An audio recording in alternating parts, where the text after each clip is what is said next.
noite, irmãos. Vamos cultuar o nosso Senhor, iniciar o nosso culto, nossa adoração, abrindo a palavra de Deus no livro de Isaías, versículos de 1 a 3.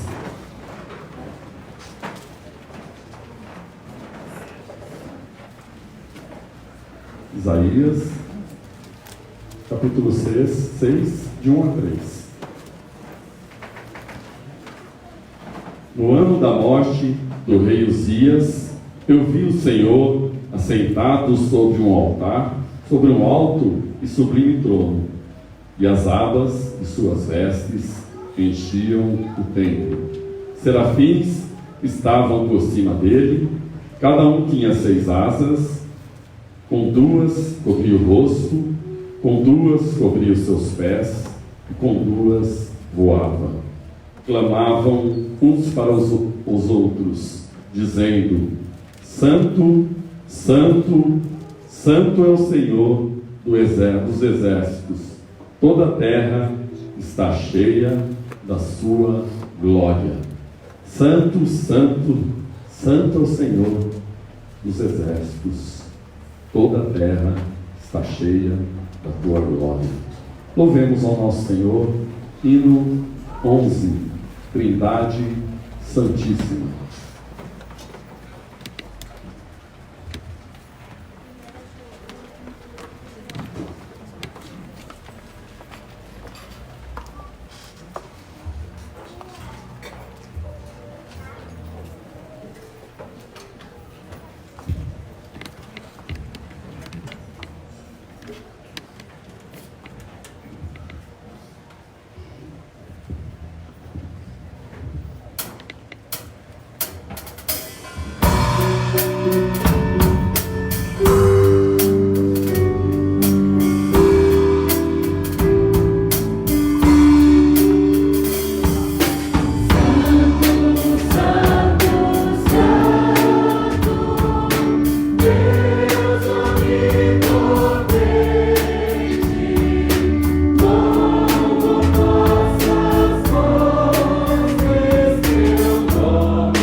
Obrigado a Deus, porque Tu és santo, Tu estás em nosso meio.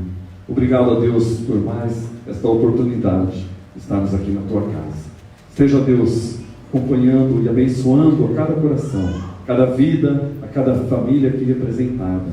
E nós Te louvamos, porque somente Tu és santo. Abençoe o nosso culto. Glorificado seja o Teu nome. Possamos Te louvar sempre por tudo que tem feito e vai fazer em cada coração, em cada vida. Obrigado a Deus pelo nosso culto. Acompanhe cada momento e nos abençoe em nome de Jesus. Amém. Descendo.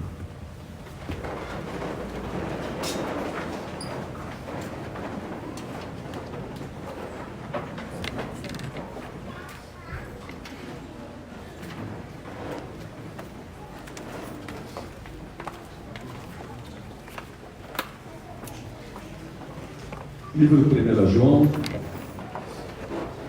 capítulo 1, versículos de 5 a 9. 1 João 1, de 5 a 9. Deus é luz, pecado, confissão, perdão e apreciação.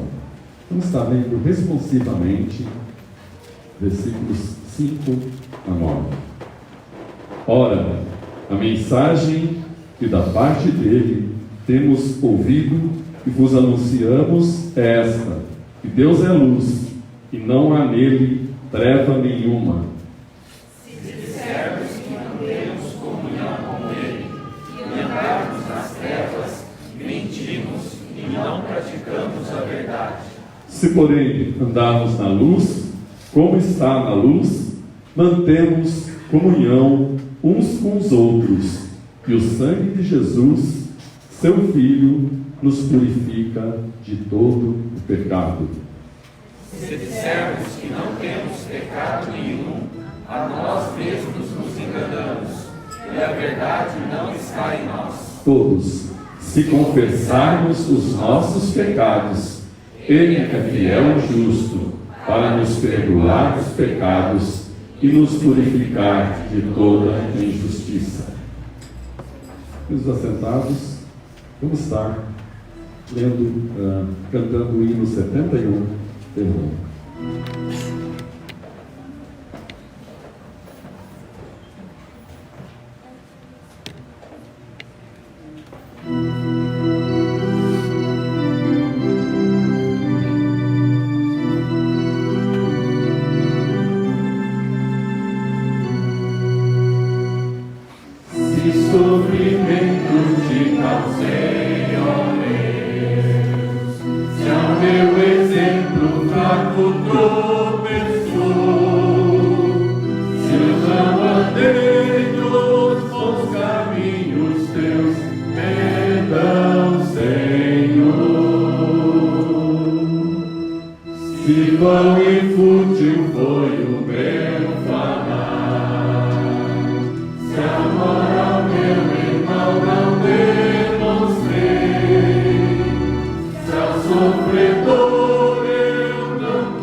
Sabemos que pecamos, transgredimos a vontade santa de nosso Deus, pelo pecado que habita em nós, muitas vezes pelas palavras, por pensamentos, por omissões, por aquilo que deveríamos fazer, não fazemos. Cada um, ultimamente, leva o seu pensamento e peça perdão ao Senhor.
Ouve, Senhor, a nossa oração, ouve, Senhor, a cada petição dos teus filhos.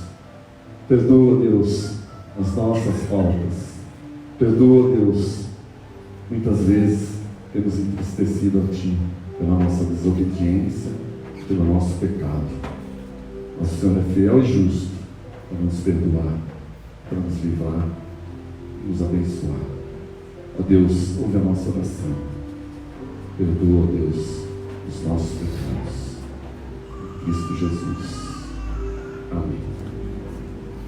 Convidamos o grupo Supremo Louvor para estar dirigindo os cânticos espirituais neste momento.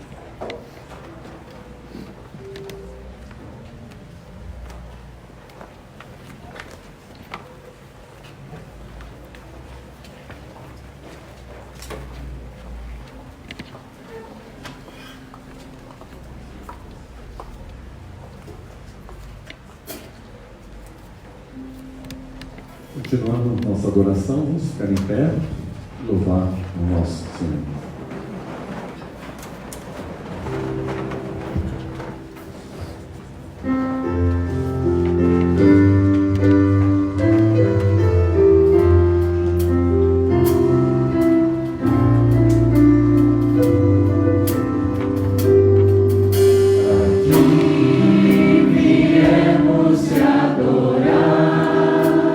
Cristo e proclamar o teu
Eu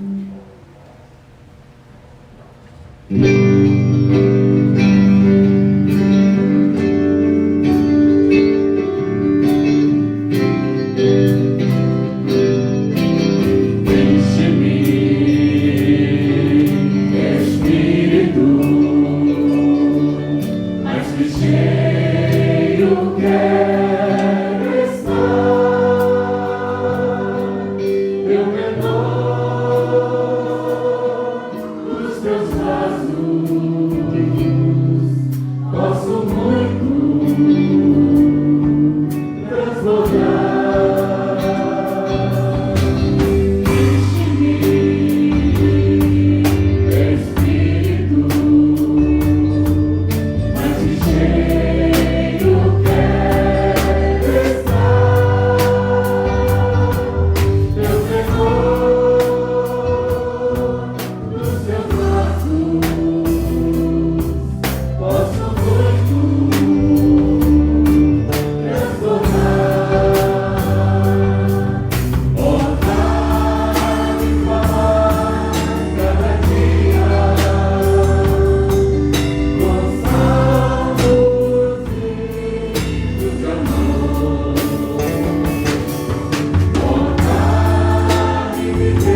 E o meditar do coração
Gostaria de estar chamando as crianças aqui à frente nesse momento. Vamos orar com elas.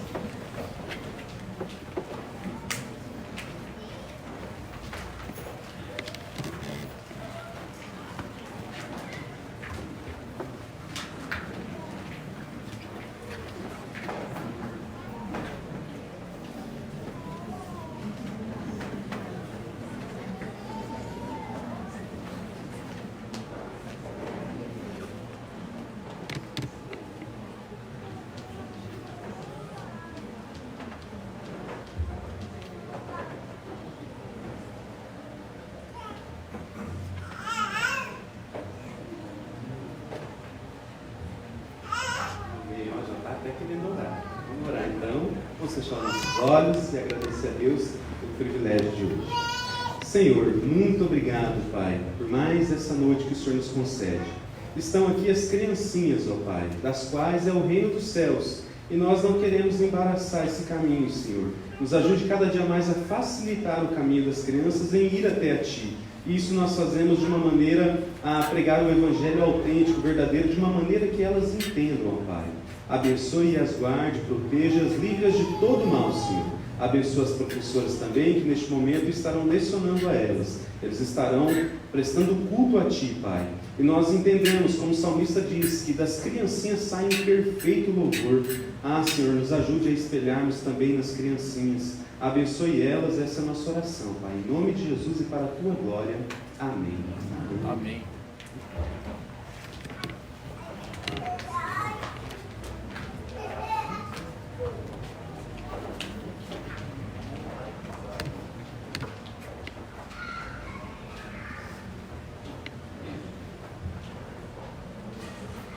Irmãos, gostaria de convidá-los a abrir então a Escritura, a primeira carta de João, texto que a gente leu agora há pouco.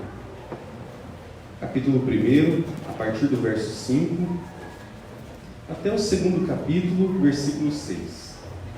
Do 1,5 ao 2,6. Carta de 1 João. O título desse sermão é Comunhão com Deus.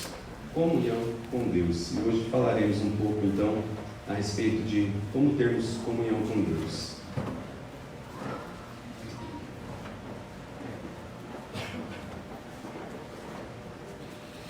Já foi lido agora há pouco, mas novamente vamos ler a palavra do Senhor. Ora, a mensagem que da parte dele temos ouvido e vos anunciamos é esta: que Deus é luz e não há nele treva nenhuma. Se dissermos que mantemos comunhão com Ele e andarmos nas trevas, mentimos e não praticamos a verdade. Se, porém, andarmos na luz, como Ele está na luz, mantemos comunhão uns com os outros, e o sangue de Jesus, seu Filho, nos purifica de todo pecado. Se dissermos que não temos pecado nenhum, a nós mesmos nos enganamos, e a verdade não está em nós.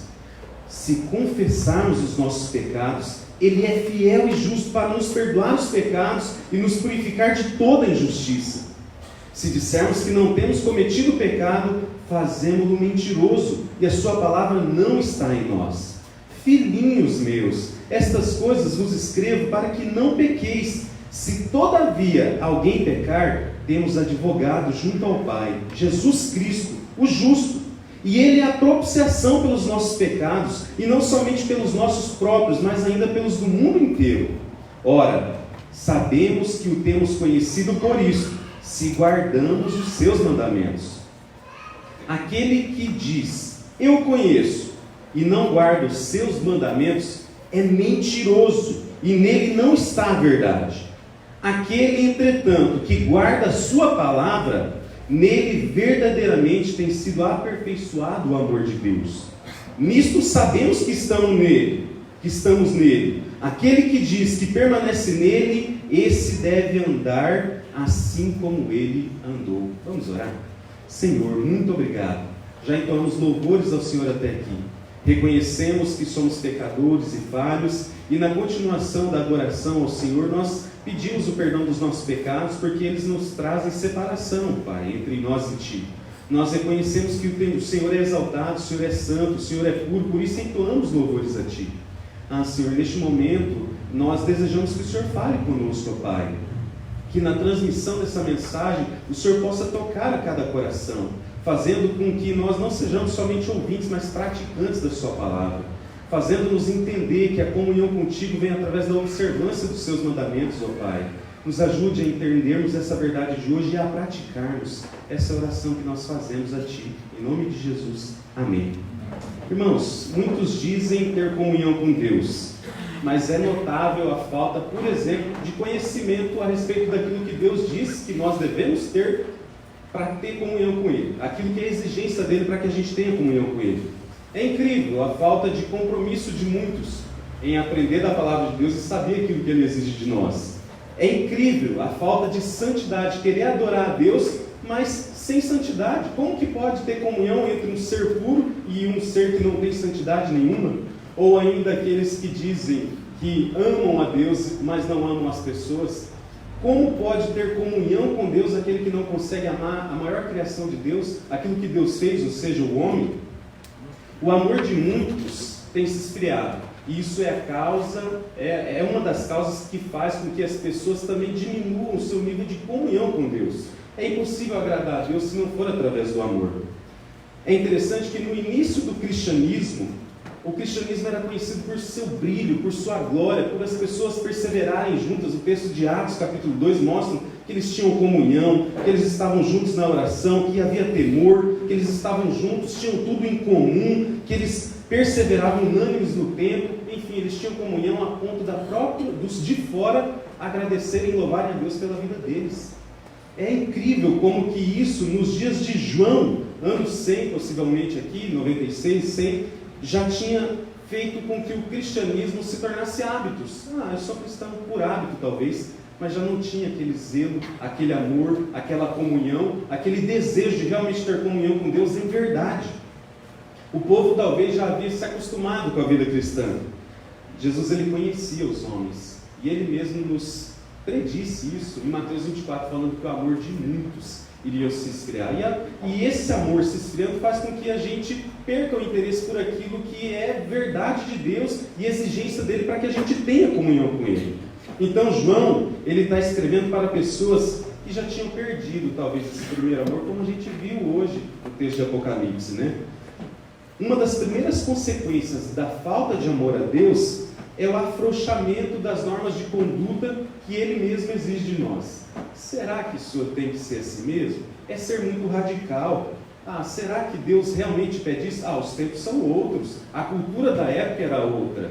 Mas, de fato, quando o nosso amor a Deus vai diminuindo, a gente vai conseguindo, parece que quanto mais o amor diminui com Deus, mais aumenta com o mundo. E é impossível ser amigo do mundo e ser amigo de Deus também. Afrouxar os mandamentos e as exigências dele é pedir para ter menos comunhão com Deus, menos comunhão com Ele.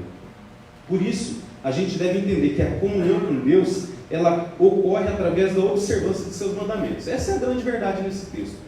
A comunhão com Deus ocorre através da observância dos seus mandamentos. Então, uma das primeiras coisas que destaca no texto aqui é logo o versículo 5, que diz que Deus é luz e nele não há treva nenhuma. Para mim, esse versículo ele vai nos conduzir em todo o restante dos versículos aqui. Porque se nós dissermos que temos comunhão com Deus, mas estamos em trevas, como que pode haver comunhão entre trevas e luz? Não pode haver. Então, a gente necessita de aprender algumas questões a respeito da comunhão com Deus. E a respeito dessa comunhão com Deus, uma das coisas que a gente deve entender é que palavras bonitas, mas desassociadas de ação, de postura correta, não impressionam Deus. Deus não está nem aí para palavras bonitas. Olha o que diz os versículos 6, 8 e 10. Se dissermos, ou seja, se mencionarmos palavras, se dissermos que mantemos comunhão com Ele e andarmos nas trevas, mentimos e não praticamos a verdade. Se dissermos que não temos pecado nenhum, a nós mesmos nos enganamos e a verdade não está em nós. Se dissermos que não temos cometido pecado, fazemos-o mentiroso e a sua palavra não está em nós. Aqui João está escrevendo para rebater uma heresia que estava começando a penetrar a igreja. Essa heresia era o gnosticismo. era um conhecimento que alguns diziam ter, de tal maneira que já atingiu um nível espiritual que nem precisavam mais se preocupar com o pecado. Essa heresia também enfatizava o espírito e menosprezava o corpo. Então João está combatendo isso. O que esses hereges diziam? Eles diziam estar intelectualmente capacitados e espiritualmente amadurecidos, mas não davam mostras disso através das suas ações. E a árvore é conhecida pelos frutos. Eles diziam que tinham avançado tanto no caminho do conhecimento que o pecado havia deixado de ter importância para eles. O pecado não tem mais importância. Diziam ser tão espirituais que de maneira nenhuma se preocupavam com o pecado, que já nem atingiam mais eles. Não. E outra, alguns ainda aderiram à filosofia de que o corpo pode aproveitar o que quiser, o importante é o espírito. Então eu posso me embriagar, eu posso entrar em pornografias, adultérios e tantas outras coisas, porque isso é coisas do corpo, e o corpo já está condenado mesmo. O importante é o espírito. Eles diziam ter progredido tanto que para eles as leis não tinham razão de ser. É uma filosofia grega. Eles diziam que entenderam Deus intelectualmente, mas a gente vai notar que o conhecimento de Deus vem através de obediência também. Eu só conheço a Deus verdadeiramente quando eu consigo obedecer os seus mandamentos.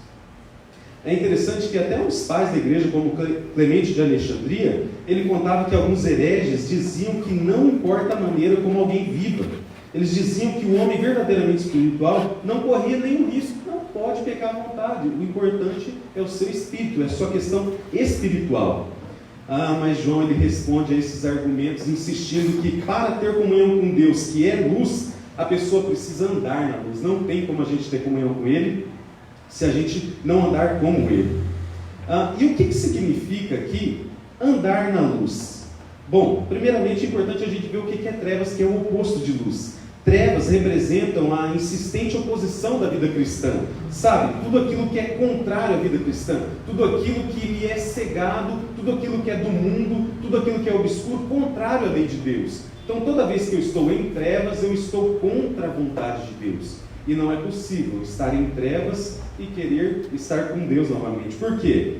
Porque Deus nos libertou do poder das trevas e nos conduziu ao seu reino, do seu amado Filho, Colossenses 1,13. Ou ainda, Deus nos chamou das trevas para a sua maravilhosa luz, 1 Pedro 2,9. Não tem como um verdadeiro cristão continuar andando em trevas, porque as trevas são opostas da luz. Deus é luz. A ideia principal de João nessa afirmação é dizer que Deus é santo, que Deus é puro. Esse é o contexto que ele está mostrando. É dizer que Deus é quem revela tudo para nós. Ele é luz, Ele é quem ilumina os nossos caminhos. Ele é quem nos dá a sabedoria e o discernimento para, mediante a sua palavra, escolher o que é certo e o que é errado. Ele é quem esclarece todas as coisas para nós. Ele é quem nos revelou. Mas luz aqui é o contraste para tentar mostrar que Deus ele é santo, Ele é puro. E quem é santo e puro não pode ter associação nenhuma com pecadores, com pessoas falhas, com pessoas que não admitem o seu pecado. Portanto, as Escrituras nos ensinam: vós sereis santos, porque eu sou santo. Levítico 11:45 é uma ordem de Deus expressa nossa.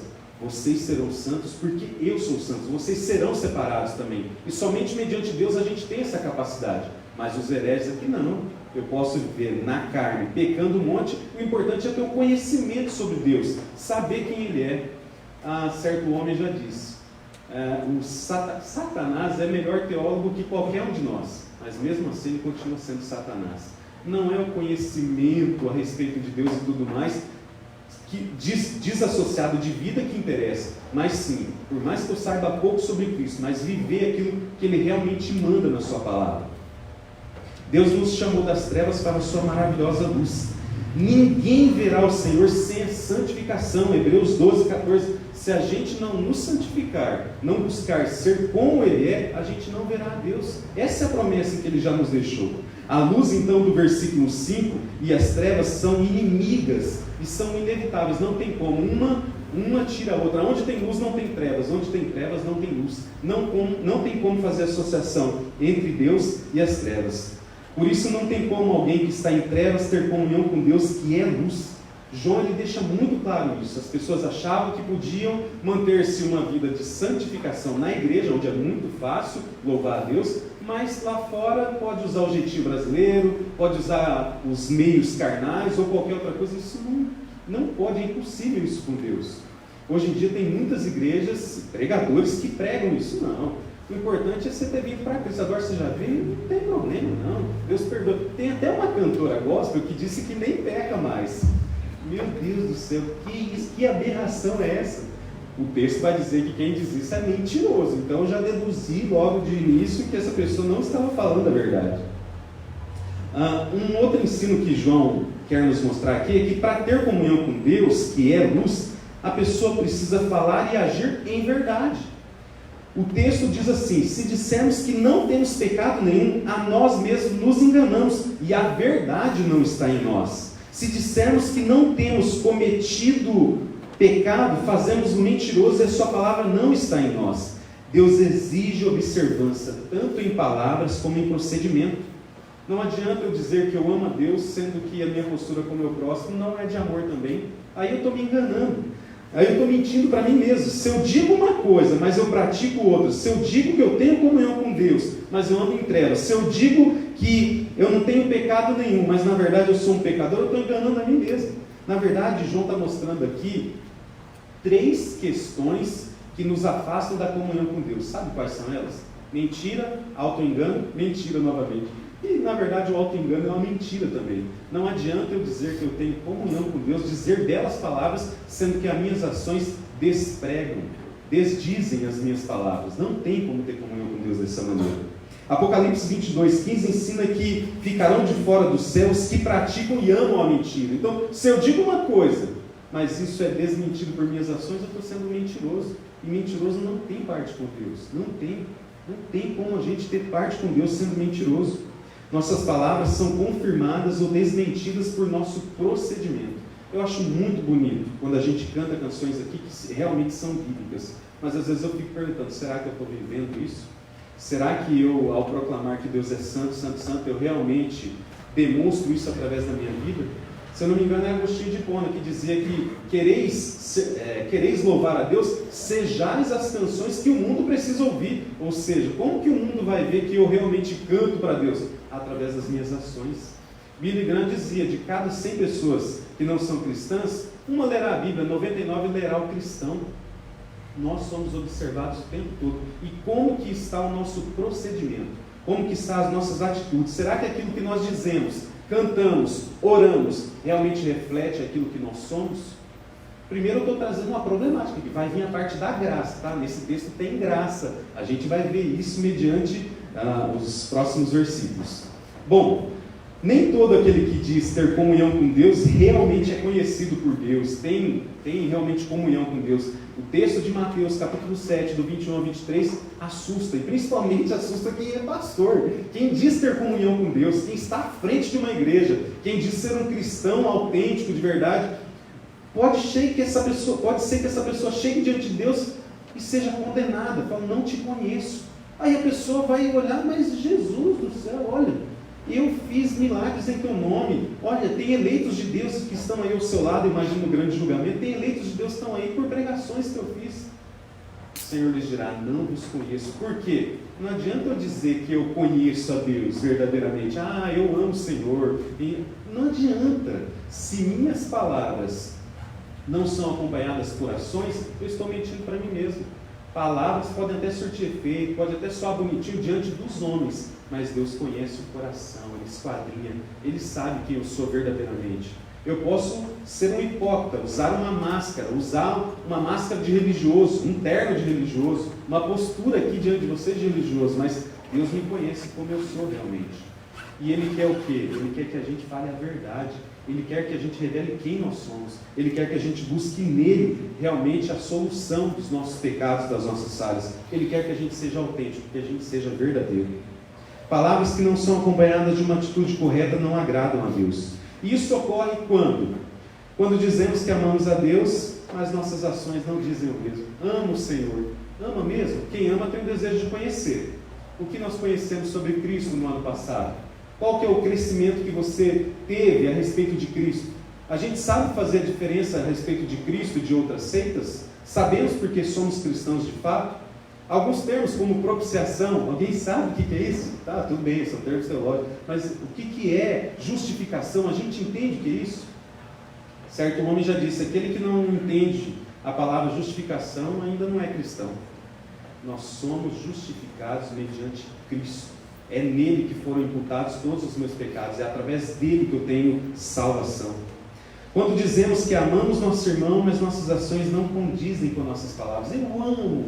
Tinha em outros lugares onde eu passei, em alguns momentos a gente estava cantando uma canção que dizia assim: eu amo meu irmão para sempre. E daí a pessoa do louvor, eu adorava essas coisas, né? Olhava para nós na igreja: olhe para o irmão do seu lado e diga que você ama o seu irmão. Daí eu falava: nossa, é um momento de maior hipocrisia, porque eu conhecia os irmãos e eu sabia que não era bem assim. Tinha gente brigando lá dentro. Se sentasse do lado, ia dizer: eu odeio meu irmão para sempre. Não amavam de verdade. O que adianta eu dizer que eu amo através de palavras, mas as minhas ações dizerem outras? Isso diante de Deus, irmãos, funciona mais ou menos assim. Eu grito aqui: eu amo o Senhor, mas as minhas ações gritam mais alto que minhas palavras e chegam diante de Deus. Deus, Ele conhece as nossas ações. As nossas ações é que revelam o nosso afeto, a nossa comunhão com Deus. É através das ações. Palavra bonita todo mundo pode ter, mas e as ações? Como que nós somos lá na nossa casa? Como que somos como maridos? Como que somos como filhos? Como esposas? Como empregados? Como patrões? Isso vai revelar. Quer conhecer a espiritualidade de um homem? Olhe como que ele trata a sua esposa. Já disse certa pessoa. Então, nós temos que entender que palavras bonitas não agradam a Deus. Essa é a primeira verdade. Não adianta você ter uma palavrinha bonita, ter uma ótima oratória, falar muito bem, mas se suas palavras bonitas e belas e verdadeiras não são acompanhadas com suas ações, isso não agrada a Deus. Uma outra verdade que a gente entende está nos versículos 7 e 9. A nossa confissão deve ser verdadeira, tanto em procedimento quanto em palavra. Olha o que diz o versículo 7. Se, porém, andarmos na luz, como Ele está na luz, mantemos comunhão uns com os outros, e o sangue de Jesus, seu Filho, nos purifica de todo pecado. O que significa andar na luz? Significa viver continuamente sob a orientação de Deus, andar conforme os padrões revelados na Escritura. Muita gente talvez discorda da Escritura. Existem alguns liberais, outras pessoas, hoje eu estava conversando de manhã com algumas pessoas também, falando, né, a respeito de alguns movimentos que tem aí, principalmente o movimento feminista, que olha para a Escritura e fala: a Bíblia é machista, mas nem consegue fazer um mínimo de exegese, de hermenêutica, de exercício de interpretar o texto à luz do seu contexto, de entender a cultura da época. Quem é que mais protegia as mulheres, as crianças? Era o cristianismo. Diante das outras culturas da época, nossa, não tem nem comparação. Culturas, até há pouco tempo atrás, em que onde o marido morria, a mulher tinha que morrer também, não podia ter viúva, tinha que matar também. Ou em outros lugares onde mulher não era considerada como quem nem alma tinha. Muitas mulheres hoje talvez teriam que morrer hoje porque já não tem mais os seus maridos, né? Mas o cristianismo foi contra isso. Em momentos em que mulheres e homens eram presas no mesmo local, o cristianismo é que lutou para dar o direito da mulher ser separada, ir para a cela diferente, porque ocorria vários estupros e tudo mais. É o cristianismo que lutava pela mulher. É o cristianismo que fala que o marido deve amar a esposa como Cristo. Eu acho que essa é uma das maiores ordens, uma das mais altas. Como Cristo amou a igreja, a ponto de servir-se, doar-se por ela. Esse é o cristianismo. Em alguma outra cultura, da época principalmente, nós não vemos isso. Então, o cristianismo, a Bíblia não tem nada de ter machismo, longe disso. E enfatiza ainda mulheres e crianças, sim. Então, andar na luz significa andar conforme os padrões que a Escritura estabelece. É andar conforme Deus ordenou. Nós temos andado conforme Deus nos ordenou. Eu sempre gosto de bater forte na questão do amor, porque para mim, todos os mandamentos se resumem no amor. Eu tenho amado como devo amar verdadeiramente. Eu amo a Deus verdadeiramente. Se eu amo, eu quero conhecer, eu quero ter intimidade, comunhão com Ele. Ninguém ama aquilo que não deseja conhecer. Se eu amo, peraí, eu quero ter intimidade, eu quero ter comunhão, eu quero conhecer, quero fazer a vontade, ainda mais sendo um Senhor soberano que criou todas as coisas, ainda mais Ele enviando o seu próprio Filho para vir ao mundo e morrer por mim. Eu tenho que fazer tudo para esse Senhor soberano. Então eu tenho que conhecê-lo, tenho que saber cada dia mais, me dedicar sobre sua vontade, sobre os seus parâmetros, os seus mandamentos, para que eu faça minhas escolhas na minha vida, não em trevas, não conforme alguém que está em trevas, mas sabendo agora que eu tenho luz, sabendo que a palavra de Deus é luz que ilumina os meus caminhos, sabendo que a palavra de Deus me faz mais sábio do que os idosos, porque é a palavra de Deus, sabendo que ela me faz mais sábio do que os mestres, é a palavra de Deus. Olha, uma pessoa com a Bíblia na mão vai muito mais longe que filósofos, vai muito mais longe que esse mestrezinho na faculdade, que é sabichão, e vai muito mais longe. A palavra de Deus é verdadeira, é rica, é abundante em bons ensinamentos. E se nós vivermos realmente aquilo que ela ordena, o mundo seria bem diferente. Porque fala que eu tenho que tratar o meu irmão como alguém superior a mim. Fala que eu devo amar as pessoas, fala que eu devo dar o perdão e tantas outras coisas. Se o cristianismo fosse realmente colocado em prática, o quanto o mundo iria ver que nós somos o sal da terra e a luz do mundo. O quanto o mundo veria que somos diferentes. Somos milhões de cristãos protestantes no Brasil, mas qual a diferença que faz? Eu me coloco no lugar de Daniel. Eu lembro, em dado momento, ele pede perdão dos pecados, ele se coloca no meio. Israel tinha sido levado cativo para a Babilônia e ele fala: Senhor, perdoa os nossos pecados. Ele se coloca como aquele que era punido também, a nação tinha sido punida por culpa dele também. E hoje eu creio que grande parte do Brasil estar como está é culpa da igreja. É culpa dos cristãos que não se posicionam como deveria se posicionar, que não são sal e luz do mundo, porque um pouquinho de sal já dá gosto, um pouquinho de luz já ilumina. Se a gente viver realmente e verdadeiramente como sal e luz do mundo, a gente faz a diferença. Isso significa andar em luz, andar conforme os preceitos de Deus. E quais são os benefícios da gente andar na luz? O texto nos diz: nós mantemos comunhão uns com os outros, e através do sangue de Jesus nós somos purificados de todo pecado. Que benefício andar na luz, porque assim eu posso ter amizade verdadeira, assim eu posso ter comunhão com meu irmão. Mas se eu ando em trevas, eu tenho medo de dizer certas coisas, eu não compartilho da minha vida, não peço para o irmão me ajudar em oração, tantas outras coisas. Mas se eu estou na luz, eu não tenho que temer, eu tenho Deus ao meu lado. E eu consigo então ter comunhão com os meus irmãos. Eu consigo ter confiança em alguém falho, pecador como eu. Eu consigo desabafar com essa pessoa.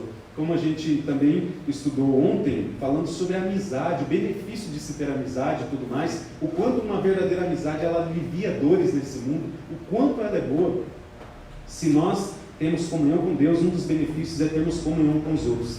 Mas mais ainda, mais do que isso, é nós termos a purificação dos nossos pecados através do sangue de Cristo. Cristo, Ele nos limpa. Sabe, toda aquela sujeira, todo o pecado de uma vida pode ser apagado, pode ser punido, pode ser pago através do sangue de Cristo. Ele nos purifica de todo o pecado que a gente comete. O perdão, ele é um dom de Deus para nos livrar da culpa do pecado. Sabe, quando você está triste, você está carregando aquela culpa, igual o salmista: enquanto eu não confessei, eu não falei, os meus ossos ardiam, eu não estava bem. Mas quando eu confesso os meus pecados, sai esse peso. E saber que Deus lança o meu pecado no mar de esquecimento. Então a gente não deve deixar que a nossa própria consciência ou Satanás venha nos lembrar de pecados que Deus já esqueceu. Para que eu vou deixar ele ficar me lembrando, me acusando?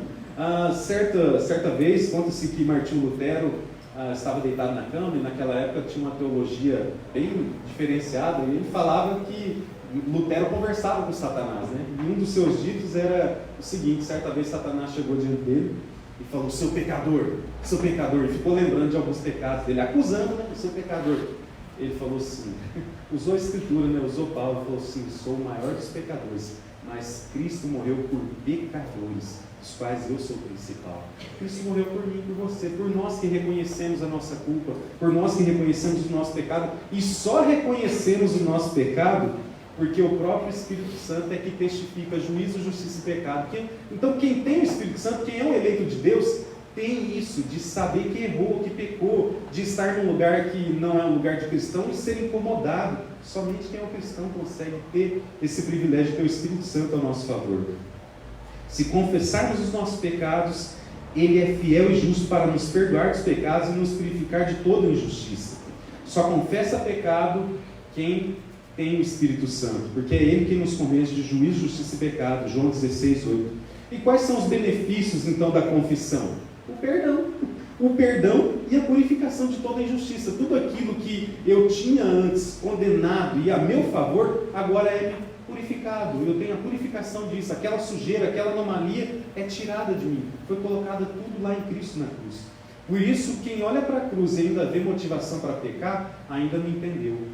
As chibatadas que Cristo levou, os cravos que o prenderam na cruz, foi por causa dos nossos pecados. Eu tento imaginar assim, todo pecado que eu pratico hoje seria como eu estivesse dando uma chibatada em Cristo, uma a mais. Então eu tento voltar naquele tempo e falar, vou amenizar, vou pecar menos, porque o meu amor, ele morreu por mim. O amor desceu aqui nessa terra e morreu por mim. Eu não devo fazer isso, eu devo viver como ele viveu, de maneira santa, de maneira correta e instruído sempre mediante as Escrituras. O que isso tem a ver com a minha e com a sua vida?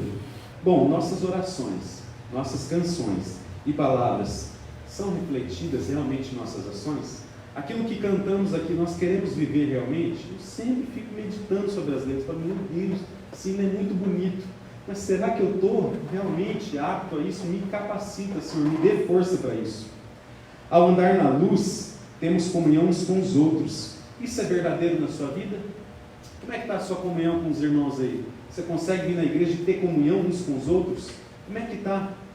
Como é que está a sua vida? Você consegue realmente dar de si para quem está do seu lado? Discipulado, já definiu alguém, é dar de si para quem está do lado. Você consegue caminhar a vida com outra pessoa? A vida cristã não foi feita para ser caminhada sozinha, foi feita para ser caminhada em comunidade. Você se sente perdoado quando confessa os seus pecados diante de Deus? Você se sente perdoado? Você tem esse alívio? Não deixe, como eu disse, Satanás ficar lembrando pecados que Deus já esqueceu. Não deixe, e às vezes nem é Satanás, mas a nossa própria consciência fica o tempo todo trazendo aquilo que a gente pecou no passado. Mas quem está em Cristo é nova criatura. As coisas delas já se passaram. O nosso passado não nos define. Quem nos define é Cristo. É através dele que eu tenho a definição agora de um filho de Deus. Foi me apagado. Então tudo aquilo que vem de condenação da sua vida passada fora de Cristo foi aniquilado, foi pago na cruz. Não deixe o seu passado te definir, deixe Cristo te definir. Você é um filho de Deus. Jesus é fiel e justo para nos perdoar os pecados. Ele pagou todos os nossos pecados na cruz. Essa é a verdade que a gente tem, esse é o privilégio. E uma terceira verdade ainda a respeito da comunhão é a seguinte: nossa demonstração de que conhecemos a Deus vem através da obediência. Olha os versículos de 3 a 6 aqui. Ora, sabemos que temos conhecido, por isso, se guardamos os seus mandamentos. Aquele que diz, eu conheço, e não guarda os seus mandamentos, é mentiroso, e nele não está a verdade. Aquele, entretanto, que guarda a sua palavra, nele verdadeiramente tem sido aperfeiçoado o amor de Deus. Nisso sabemos que estamos nele. Aquele que diz que permanece nele, deve também andar assim como ele andou. Um homem chamado Brooke diz o seguinte: João não pode conceber um verdadeiro conhecimento de Deus que não resulte em obediência.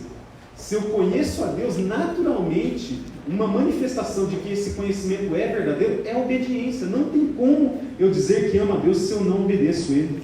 Charles Rod, um outro estudioso, pastor, também diz o seguinte: conhecer a Deus é experimentar seu amor em Cristo e devolver esse amor em obediência.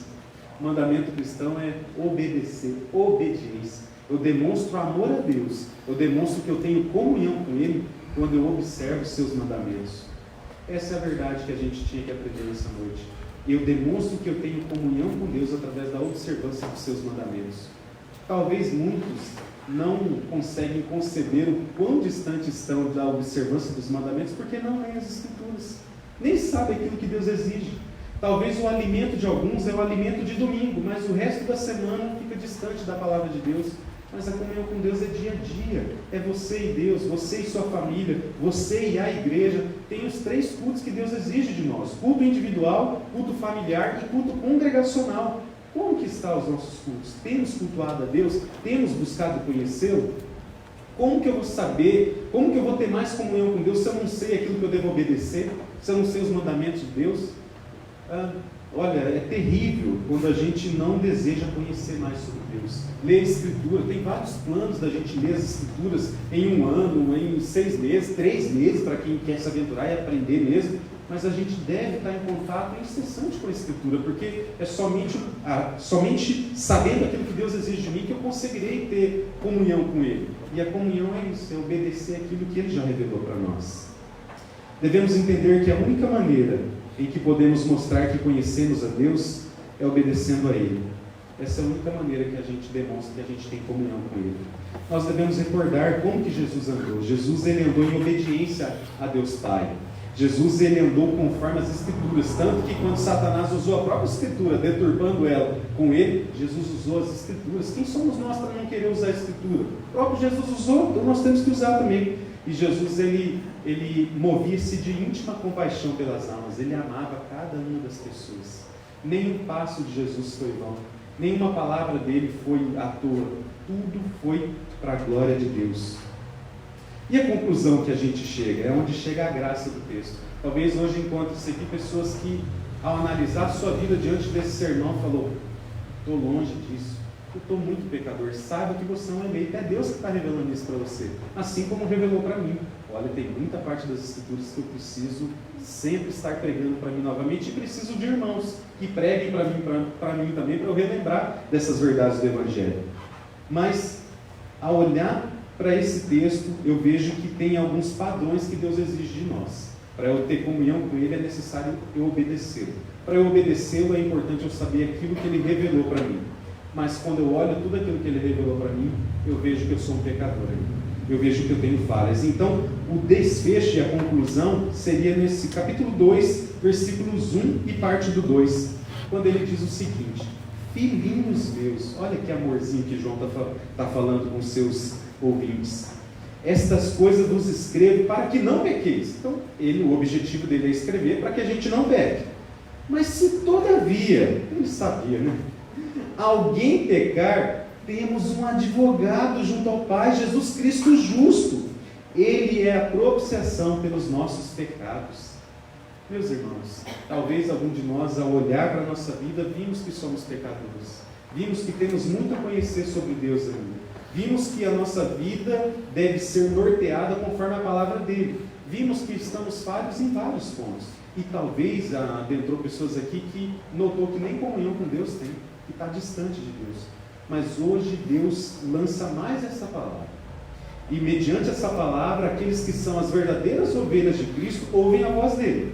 E se ele foi entoado com fidelidade, foi pregado com fidelidade, e você ouviu e entendeu essa mensagem, você é um filho de Deus. Não tem para onde correr. Você é a ovelha de Cristo mesmo. Junte-se a esse rebanho, vamos caminhar juntos. Nós, através da comunhão com Deus, conseguimos ter comunhão uns com os outros, e isso tem vários benefícios na ajuda, no suporte que uns podem dar aos outros. Aquele que está mais adiante da caminhada pode me ajudar a fortalecer eu que sou mais fraco na fé.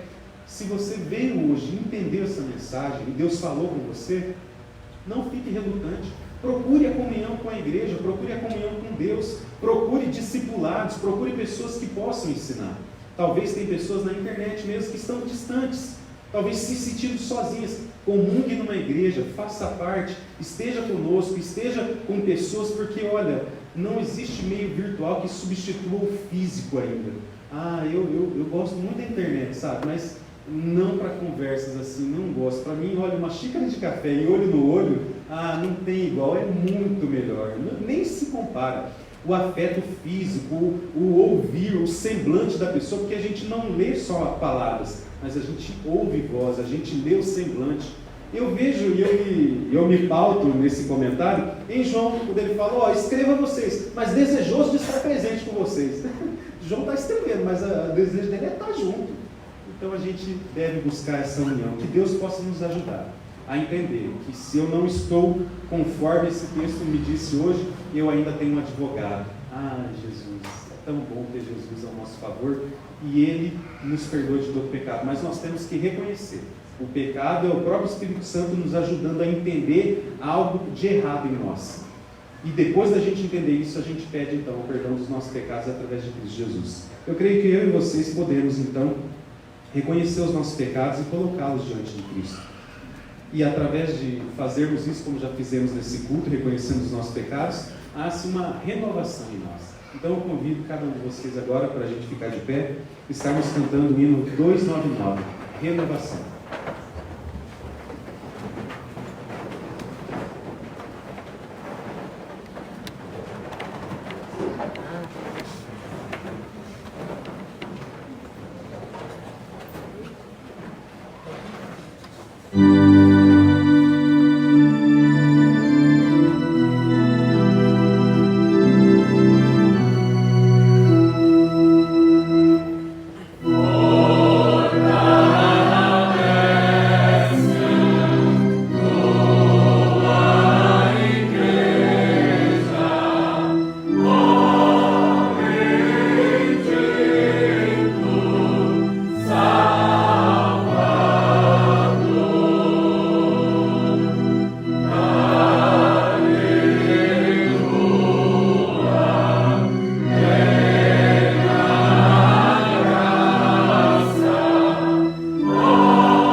dia a qual nós estamos alegres, Pai, porque notamos mais uma vez a Tua boa mão vindo até nós, ó Pai, nos dando a graça de aprendermos verdades bíblicas sobre como devemos ter comunhão com o Senhor, ó Pai. Muito obrigado. O meu desejo é que o Senhor esteja habitando em cada coração, Pai, nos dando uma semana abençoada, nos protegendo, livrando-nos de todo mal e colocando cada dia mais em nós o desejo de conhecê-lo, Pai, conhecer a Ti cada dia mais e mais. Senhor, muito obrigado pelas pessoas que vieram aqui nessa noite, que o Senhor as abençoe e as leve para casa, dê-lhes uma boa noite de sono e uma semana abençoada, Pai. Essa é a nossa oração, bendizendo, glorificando ao Senhor com todo o nosso louvor. Em nome de Jesus, amém.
Queremos agradecer as pessoas que nos acompanham pela internet. Tenham uma boa semana. Deus abençoe vocês.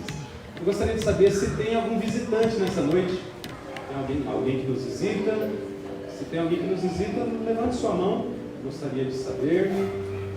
A frase célebre do nosso pastor: tem presente. Opa, tem alguém ali que nos visita. Vai ganhar um presente então. Seja bem-vindo. Deus abençoe você.